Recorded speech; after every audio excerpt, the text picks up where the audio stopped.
1. Hi, welcome. Anyway, I'm going to be doing 2002 Form B, question number 6 from the AP exam, which is a related rates problem. I want to point out something about the AP exam that I stress often to all my students. The first thing you do is, if you have any type of word problem, the first thing you do obviously is read it. The second thing you do is you reread it. Because many times you skim it over, but you're not sure what they're asking. The third thing that you're going to do is, if possible, you will draw a diagram. In this case, the diagram was drawn for you. And then what you're going to do is you label the diagram. Let's label the diagram with what they said. They said right here that x happens to be equal to 4 and y happens to be equal to 3.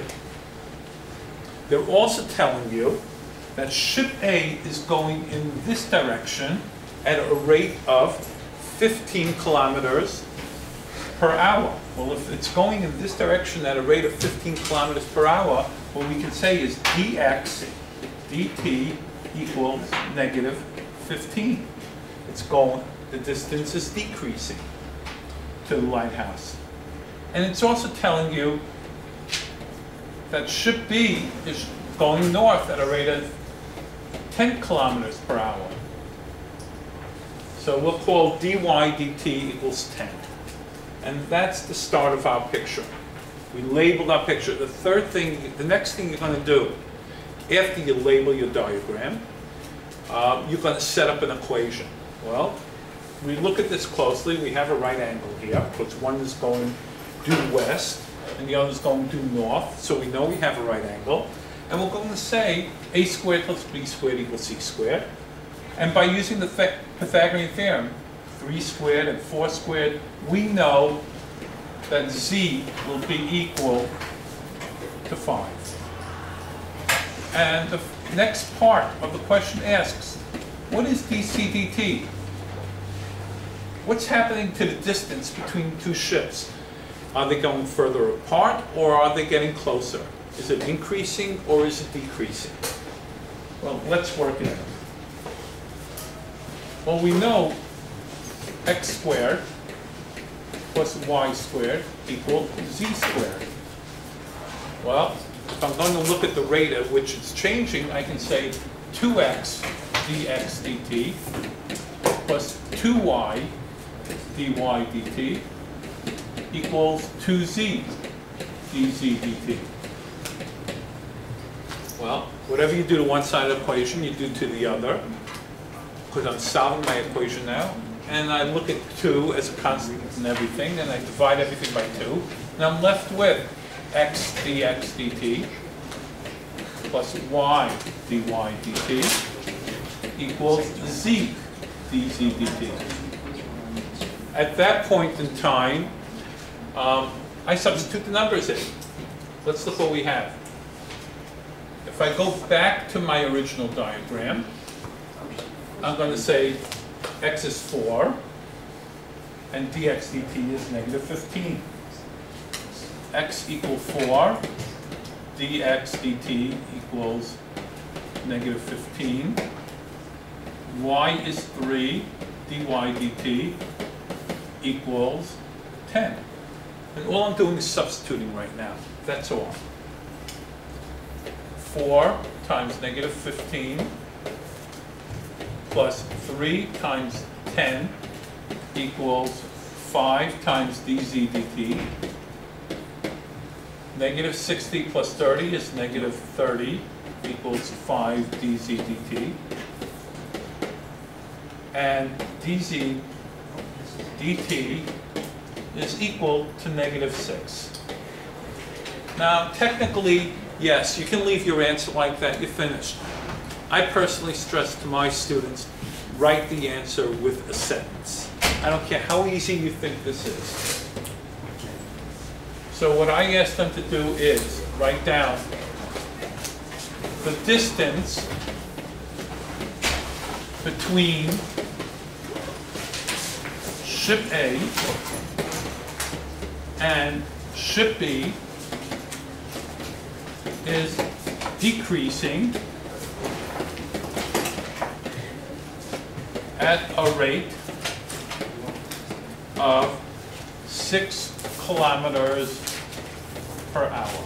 Notice I left the -6 off of my sentence because I told you right here it's decreasing. And now we'll finish with the next part. Now let's finish it off. The next part of the question asks, how is the angle changing in radian measurement? Well, if I go back to the picture, and if I look at the picture again, x and y, and so x equals 4, dx dt equals -15, y equals 3, dy dt equals 10. Okay, now we're going to start looking at it, and this is theta. What kind of relationship do we have between y and x? Well, if we look at it, we have a tangent. So what I can say is tangent of theta is equal to y over x. And let's now find the derivative. The derivative of tangent is secant squared. So secant squared theta, d theta dt, is equal to, let's look at what rule we're going to use here. We're going to use the quotient rule. X squared. X times dy dt minus y times dx dt. And the rest is going to be substitution. That's all I'm working with right now. Let's look at the first part of substitution. Just to review this. Well, we know this is 5. We know secant of theta is 1 over cosine theta. And cosine, we remember, is adjacent over hypotenuse. So 1 over adjacent is 4, hypotenuse is 5. 4 over 5, which means 5 over 4. So secant is 5 over 4, so secant squared theta is 25 over 16. Let's look what I have now.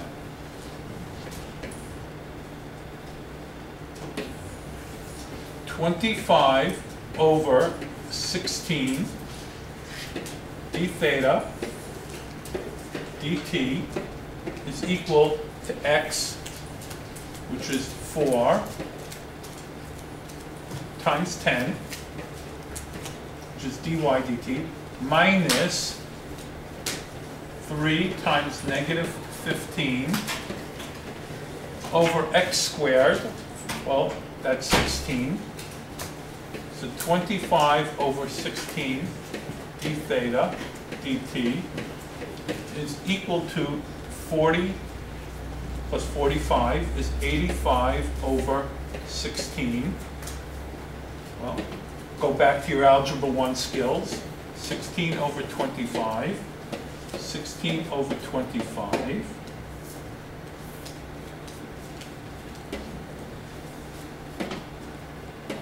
D theta dt is equal to 5 into 85, 17. 17 over 5 radians per hour. And that's it. Thank you, and have a great day.